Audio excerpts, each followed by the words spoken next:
Storytelling is the big buzzword on every single social media platform, but what does it even mean? Every guru is talking about storytelling. All of a sudden, I've been talking about it for at least the last year. But if I asked you to tell me what storytelling is, could you do it? Are you telling a story or are you storytelling? And is there a difference? Well, I'm breaking it down.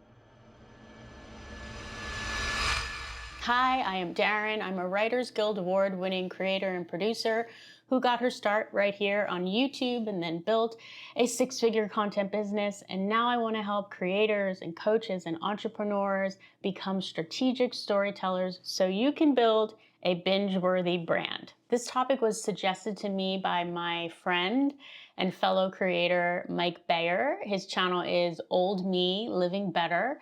And if you are not subscribed to it, and I think a lot of you are, but for those of you who are not subscribed to his channel, you really need to go check it out. It is such a great example of good storytelling and telling good stories. And I'm going to explain the difference. I have a free school community called the Storytelling Room, and Mike had commented to me that I should make a video about the difference between telling a story and storytelling. So I thought that was a fantastic idea. I was really kind of holding off on making a video because I felt like there was a piece that was missing in what I was talking about. I felt like I was talking either about the components of storytelling, like your backstory, your hook, your unique selling proposition, or I was talking about narrative and it was very big picture, right? And I felt like there was a missing piece between those two things that I was not explaining. And then hearing from Mike, he was like, nobody's explaining it. There's not a single guru that is explaining how this all pieces together. So you should do that. And that's what this video is going to be about. So what is the difference between telling a story and storytelling? Well, in a nutshell, telling a story is an action. It's a recap of something that happened in your life. It's a fictional story. Storytelling, on the other hand, is narrative. It is the art of crafting a narrative. So it's your character, it's your structure, it's the conflict, it's the style. All of those things acting together that create the storytelling. Telling a story is an action. Storytelling is actually a noun. Now I'm going to share something I read online when I was doing research for this. I don't know if I fully agree with it, but I thought it was an interesting point, which is that anyone can tell a story. Not necessarily a good story, but anyone can tell a story.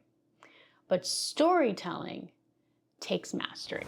On my channel, we talk about both telling a story and storytelling, but I do focus a lot on storytelling because telling a story is what gets your viewer to watch a video, a single video. The story that you're telling in that video gets them to watch that video, but storytelling gets them to binge because that is the narrative across your channel. It's not just the story in that one video that they connect to. It's you. It's the central conflict on your channel. It's the narrative on your channel. All of those things make them want to keep watching, to binge. This is why directors, TV directors and movie directors make a lot of money because they're thinking about a lot of things, right? They're thinking about the dialogue. They're thinking about the acting performances. They're thinking about the wardrobe. They're thinking about the lighting. They're thinking about the camera shots, right? There's a lot of different things that they're thinking about to tell that story. The screenwriter is doing that as well. The screenwriter actually has an extra burden on them because they have to try to create something on the page that a director, producer, all these other people can interpret and understand the roadmap for what this piece of storytelling should be. This is why franchises are extremely popular. There's a lot of them, and that's because when people invest in a world and the characters in that world, they'll just keep watching all of the movies and TV shows and spin-offs and whatever else that come out of it. But we are personal brands. So what can you do to tell a good story, but also bring good storytelling into your channel. First, let's talk about telling good stories. Good stories typically have a lesson in them for the person who is listening. And on YouTube, the way that we express what that lesson is going to be is in our hook. This is why opening hooks are so incredibly important, because they're establishing the problem that's going to be addressed in the video, and also the promise that you're making to the viewer about how you're going to resolve that problem. So for example, I could come up, if I'm a YouTube guru, just try to be very universal here. If I'm a YouTube guru, maybe I start off the video with, are you feeling stuck by your YouTube growth? That's establishing the problem that the person that's watching it is feeling, right? And then the promise could be something like, in this video, I'm going to share the epiphany that I had that completely changed my channel growth. You're telling me that you understand my problem and also how your video, your story, is going to solve my problem. Then the second part is a part that a lot of creators skip. And you can only skip it if you're very established and people know you and they know what your channel is about. But the second part is where you establish the narrative of your channel, right? You establish who you are and what your channel is about. It does two things. In your story, in the story that you're telling, it establishes who you are and your backstory and your purpose. So then if I'm a new viewer, I trust you. But it also tells me what the narrative, AKA the storytelling, is across your channel. So let me give you another example, one that uses a more emotional hook. Is there something that you have wanted to do for forever, but you have been afraid to do it? Well, that was me up until a year ago. I wanted to quit my 9-to-5 and start my own business, but I was doing everything to stop myself from doing that. In this video, I'm going to share what I did to break through that and how that led me to creating a 6-figure business. Then I would get into the next part, which is, who am I? Hi, I'm Jennifer, and a year ago I was hustling in a job that made me miserable. Now I am happy making my own schedule on my own terms with my 6-figure online business. Now I want to help aspiring entrepreneurs that are looking to leave that 9-to-5 hustle culture, but are a little scared to do it. I want to equip you with the tools that will allow you to make that change. If you stumble upon that video, that creator has established the story in the video and the storytelling across the channel. If I didn't do that, then maybe the viewer would come to my video, watch that video, but have no reason to watch anything else. So in your first minute, maybe minute and a half, you're doing a lot. You're establishing a lot. So if your channel narrative is your premise, is your show premise, you're kind of teasing that at this point. Your viewer isn't quite at the point where they're going to binge your content, but at least they know what the premise of your show is. And that's what you're trying to do in that first minute and a half. So that's one way to connect the story to your storytelling. But that's the first minute of your video. Where do you go from there? The story in your video needs to pay off the transformation you promised in your hook. So a good personal story has a beginning, middle, and end, and it has a lesson in them. There are a lot of creators I'm seeing that can tell a good story in their video, but they lack good storytelling across their channel. As I have said, in 2025, people don't follow content, they follow characters. And in particular, they follow characters they trust. Trust is incredibly important right now. Here's the trick. YouTube is actually a two-person scene. You may be the leading character on your channel, but the viewer is actually the hero, meaning that the viewer is actually on the hero's journey. Most of the time, that's the case on YouTube, where the viewer has a problem and they're coming to you, to your channel, to help them solve their problem. So therefore, they're the hero. They're the one on the hero's journey and you're the guide. But you're the one on camera. So we need to think about how you are a compelling leading character. So that's where your personal narrative comes in. Now, this piece right here that I'm talking about is the piece that I think that a lot of YouTube gurus are talking about.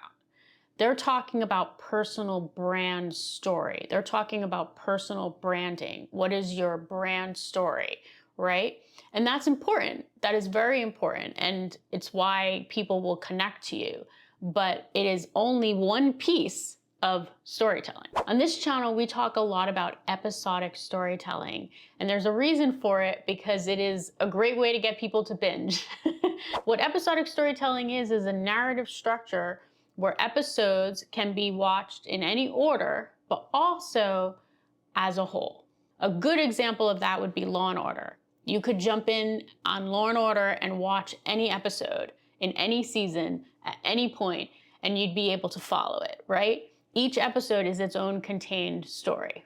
But there is a larger narrative within the Law and Order franchise that makes you get invested to the characters. So for instance, Law and Order SVU, I use that example a lot because you can watch any episode and you'll get invested in the particular story within that episode, but you may also really get invested in Olivia Benson's story. So that means that you are now watching the whole series because you're invested in her story. And that structure is a great narrative structure for your channel. And this is different from serialized storytelling, by the way. Serialized storytelling needs to be watched in order. So you need to watch episode 1, then episode 2, then episode 3, then episode 4. It's meant to be watched sequentially. Try to say that again. It's meant to be watched sequentially. On YouTube, you can't really control what video is going to pop up in someone's feed. So it's really hard to do serialized storytelling where someone needs to watch episode 1, 2, and 3 to understand episode 4. But if you do episodic storytelling, where someone can jump in episode 4, like a Law and Order episode, and still know what's going on, but then there's something in the narrative that makes them want to invest further, so they want to watch more content. That's what you want to be trying to do. This is where my 4 YouTube narratives come into play.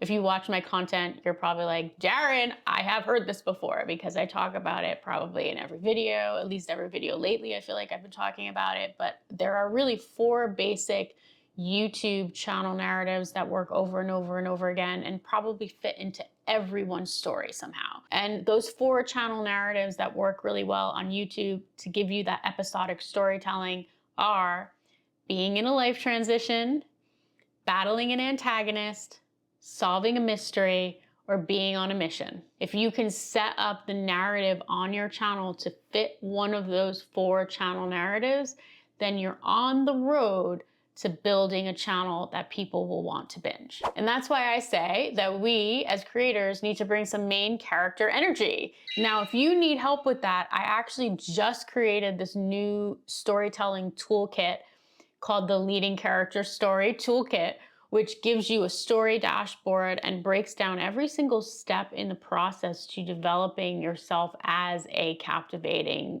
leading character. It has 2 different script templates with 30 different hooks in it. It also has some warm-ups and director's notes from me, a professional director, on how to have on-camera confidence. And it has a personal voice finder. So if you're really struggling with figuring out what your personal voice is, I have a pretty simple matrix in there, and that will help you figure out your storytelling style.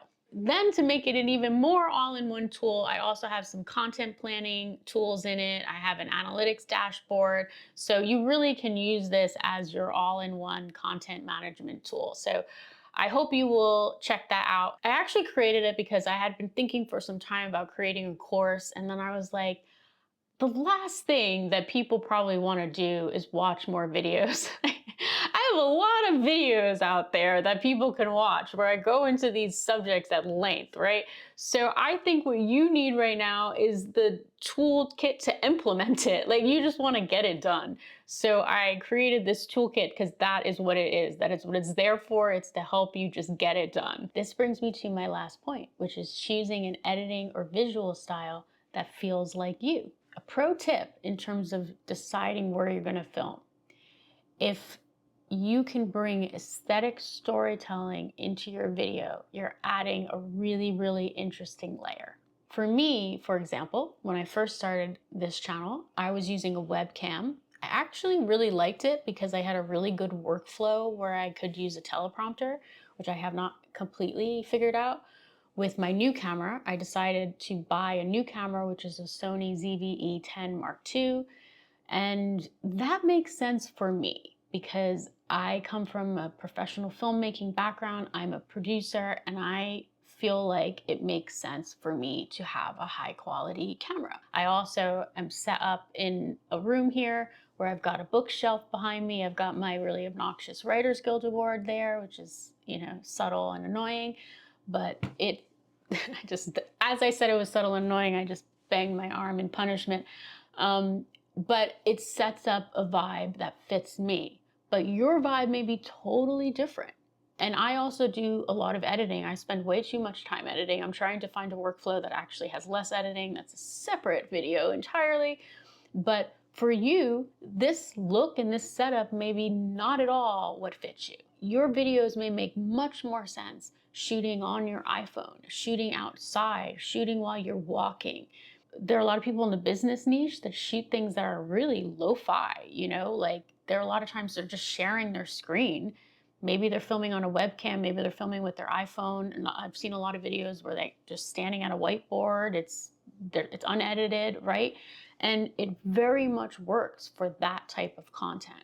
So you need to figure out a visual style, your visual storytelling that fits you.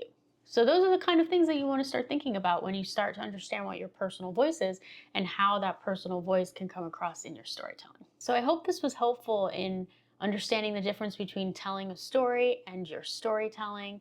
If you would like more help with your storytelling, I invite you to click on the video that YouTube is recommending right now. Until next time, keep creating and keep thinking like a showrunner.